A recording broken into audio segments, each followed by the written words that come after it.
Morning, welcome back to Moon's lifestyle. আশা করি তোমরা সকালে খুব খুব ভালো আছো। আমরাও এখন ভালো আছি। আজকে হচ্ছে সানডে, এখন বাজে ঘড়িতে 11:10। তো এখন থেকে আমি আমার ভিডিওটা স্টার্ট করছি।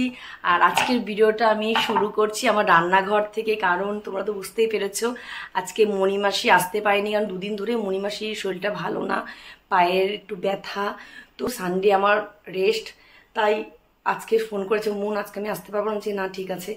তো যাই হোক, কালকে রান্না অনেকটাই ছিল, তো মেয়েকে তো আমি বাসি খাওয়াই না, তো মেয়ের জন্যই এক্সট্রা করে ডাল করছি আর কি, মুসুর ডাল। আর আমাদের ডাল আছে, মাছের তরকারি আছে, শুধু আমি আলু ভাজা করব।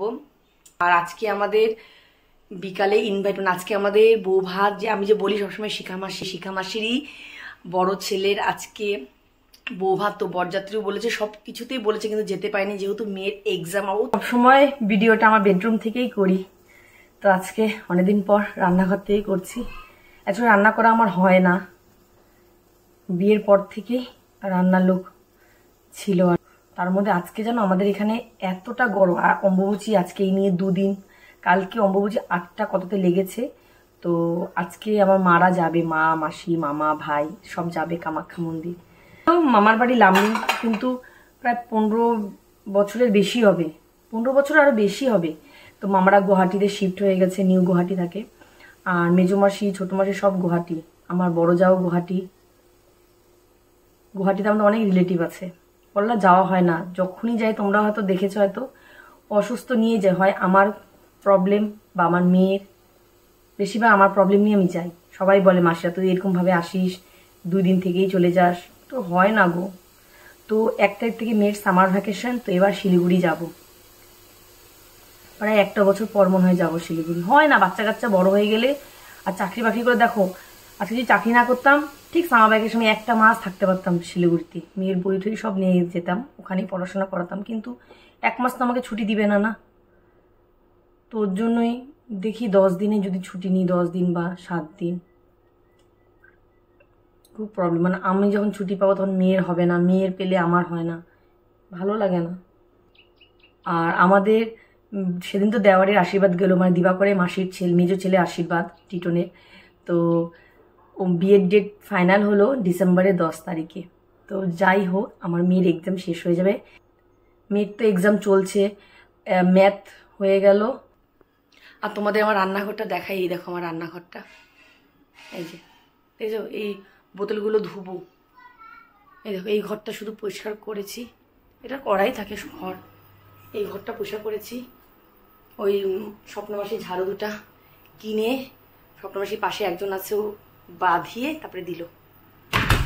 এই দেখো এসি চালাইছি, মানে পারতেছি না, আমি সবসময় এসি চালাই না, কেন বুঝতে পারি। দেখেছো, আমি বলতে একটু মোবাইল দেখ, এই জাস্ট মোবাইল দেখলাম, এখন ওকে পড়তে বসাবো, লেখাবো। যদি বিকালে আমাদের বিয়ে বাড়ি আছে, মেয়েও তো যাবে, ওর জন্য। উফ বাবা, আর পারছি না। কি হয়েছে? এই ঘরটা আসলে মানে শান্তি গো, মনে হচ্ছে এই ঘর থেকে, মানে এই ঘরে মনে হচ্ছে বরফ পড়ছে, আর যে ওই ঘরে যাচ্ছে মনে হচ্ছে আগুনের গোলা পড়ছে। এক সময় ঘেমে কি অবস্থা, পুরো ঘাড়ে ঠাড়ে গুড়ি গুড়ি গুড়ি গুড়ি ঘামাচির মতন উঠেছে। উফ, তাহলে চলো এখন রাখছি, পরে কথা বলবো। বাজে ঘড়িতে 12:50, রান্না শেষ, জাস্ট আলু ভাজা হলে শেষ। শোনা মা, মেয়ের স্নান করা কমপ্লিট। মামা এখন বাজে ঘড়িতে 2:45, জাস্ট স্নান করে আসলাম, মেয়েকে এখন খাওয়াবো। আর দেখো আজকের বাইরের ওয়েদারটা দেখো, দেখেছো? সকাল থেকে তো প্রচণ্ড রৌদ্র, এখন একটু মেঘ গর্জন করছে, হাওয়া দিচ্ছে, ওই সাইডটা তো একদম কালো হয়ে আসছে। এই দেখো, এই সাইডটাও দেখো পুরো কালো, বাইরে কি সুন্দর হাওয়া দিচ্ছে। যেহেতু অম্বুবাচী মেলার আজকে 2nd দিন, ভাবলাম আজকে দুপুরে ঘুমাবো, কিন্তু একদম ঘুম হয়নি। মেয়েকে ঘুম পাড়িয়ে আমি চলে আসছি হাতে নেল পালিশ পরতে। তো দেখো, নেল পালিশ উঠিয়ে নেল পালিশ এই যে পরেছি, একটা সি গ্রিন কালারের। তো যেহেতু আজকে বিয়ে বাড়ি, মানে বউ ভাত আজকে, তো আমরা সবাই যাব। আগে মেয়েকে একটু পড়াশোনা করিয়ে তারপরে যাব। আর আজকে ওয়েদারটাও খুব সুন্দর, একটু মেঘলা মেঘলা দেখালামই তো তোমাদের, বৃষ্টি হওয়ার কথা ছিল, কিন্তু বৃষ্টি হয়নি, যাক ভালোই হলো। আর কারেন্ট আসছে কিছুক্ষণ থেকে, আবার চলে গেল কারেন্ট। আর দিবাকরও ঘুমাচ্ছে। তাহলে চলো এখন একটু আমি রেস্ট করি, পর তোমার সাথে কথা বলবো। আর কি শাড়ি পরবো। মেয়েদের তো একটাই প্রবলেম, যে কোনো বিয়ে বাড়ি হোক, বার্থডে বাড়ি হোক, যে কোনো অকেশন বাড়িরই হোক, শুধু ভাবি কোন শাড়িটা পরি। এমনি নতুন শাড়ি আমার আছে, 3-4টা নতুন শাড়ি আছে। দেখবো আমার না নতুন শাড়ি ভাঙতে ইচ্ছা করে না, কারণ 1 নম্বর আমি শাড়ি পরতে পারি না, 2 নম্বর আমাকে শাড়ি পরিয়ে দেয় বলে সুন্দর হয়, আর 2 নম্বর আমি শাড়ি পরলে একদম লাট হয়ে যায়। তো ভাবি নতুন শাড়ি পরবো, ভাঙবো, ওই শাড়ি তো শাড়ির জাত থাকবে না। তার মধ্যে আমাদের এখানে মানে মানে দামি শাড়ি লন্ড্রি বলতে নেই, তো আমাকে শিলিগুড়িতে থেকে মা বা বোন আসলে ওদেরকে দিয়ে পাঠাতে হয়। তো আমি বিয়ের পর থেকে এই করছি, দামি শাড়িগুলো মা আর বোনকে দিয়ে পাঠিয়ে দিই। ওখান থেকে হাইজিন কেয়ার বলে একটা জায়গা আছে আমাদের, ওখান থেকে ড্রাই ওয়াশ করে নিয়ে আসে। তো এই করতে হয় জানো, এই কারণে। আর সবসময় তো মা বোনও আসে না, আর কয় মাস তো মা আমার এখানেই ছিল, আর সবসময় দেওয়া কেন বোনদের লাগেজ এত থাকে, আর আমার শাড়ি 4-5টা শাড়ি নিবে, ওদের লাগেজ আরও ফুল হয়ে যায়। তো ভাবছি সামার ভ্যাকেশনে যাবো শিলিগুড়ি, তখন কতগুলো শাড়ি আছে যেগুলো দামি শাড়ি, সেগুলোই নিয়ে যেতে হবে ড্রাই ওয়াশের জন্য। তো এখন বাজে ঘড়িতে 5:45। এই দেখো আমার মেয়ে পড়তে বসেছে অনেকক্ষণ আগেই, মানে 6:30 থেকে পড়তে বসিয়েছে। ওর একবার লেখা কমপ্লিট হয়ে গেছে, ওর খেতে দিলাম, কেক খাওয়া হয়ে গেছে এখন। আর না দুপুরে আজকাল ভাত খেতে চায় না একদম, এই দেখো এইভাবে ও পড়াশোনা করে। আর এই যে আমি যে শাড়িটা পরবো, মেয়ের ওই নতুন ড্রেস বার করা হয়ে গেছে। তোমাদেরকে তো বলেছি যে আমার দেওয়ারের আশীর্বাদে যে ড্রেসটা পরেছিল, সেম ড্রেস আমি 2টো কিনেছি। আমার এত ভালো লেগেছে না, আর একটা অন্য কালার থাকলে মনে হয় আমি আরও কিনতাম। এই দেখো ড্রেসটা, এটা হচ্ছে এই কালারটা, আমার এত ভালো লেগেছে। দাম কিন্তু বেশি না, দাম হচ্ছে 350 টাকা। এই দেখো এত ভালো লেগেছে কি বলবো, যদিও ওর থেকে এটা অনেক বড় মাপের, তা আমি কিনেছি, খাপিয়েছি। ওটা আগে মানে সেদিনেরটাও খাপিয়েছি, এটাও খাপিয়েছি। আজকে আমি রিসেপশনে যে শাড়িটা পরবো, ওটা প্রায় 1.5 বছর ধরে আমার ওয়ার্ড্রপে আছে, কোনো সুযোগই পাচ্ছি না যে পরবো। তো ফাইনালি আজকের দিনটা চুজ হলো এই শাড়িটা পরার।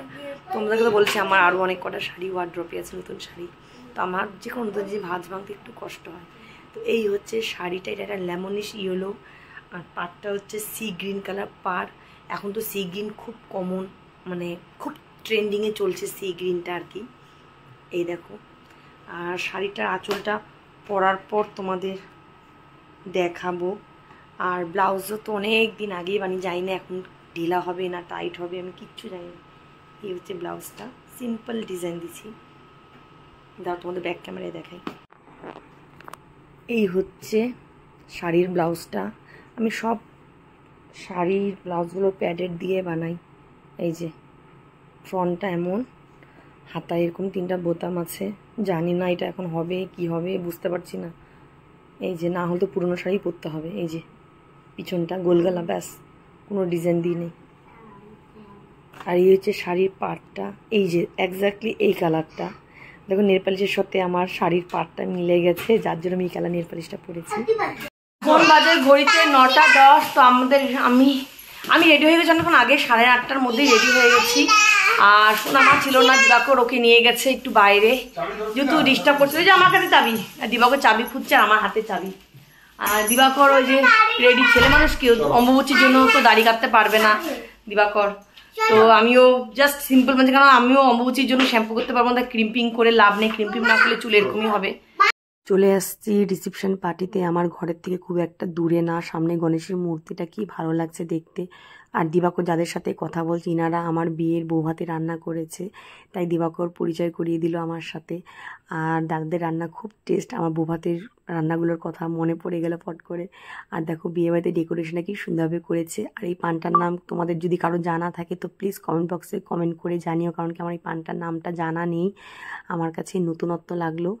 আর দেখো মেয়ের শরীরটা হঠাৎ করে খারাপ করেছে, মানে মেয়ের প্রচণ্ড পায়ে ব্যথা। মেয়ে প্রথমে কান্নাকাটি করলো, পরে কান্নাকাটি থামালাম।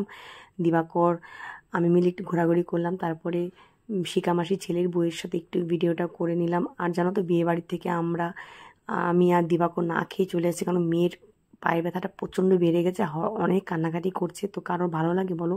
তাহলে চলো আজকে সারাদিনের এই ভিডিওটা তোমাদের কেমন লেগেছে অবশ্যই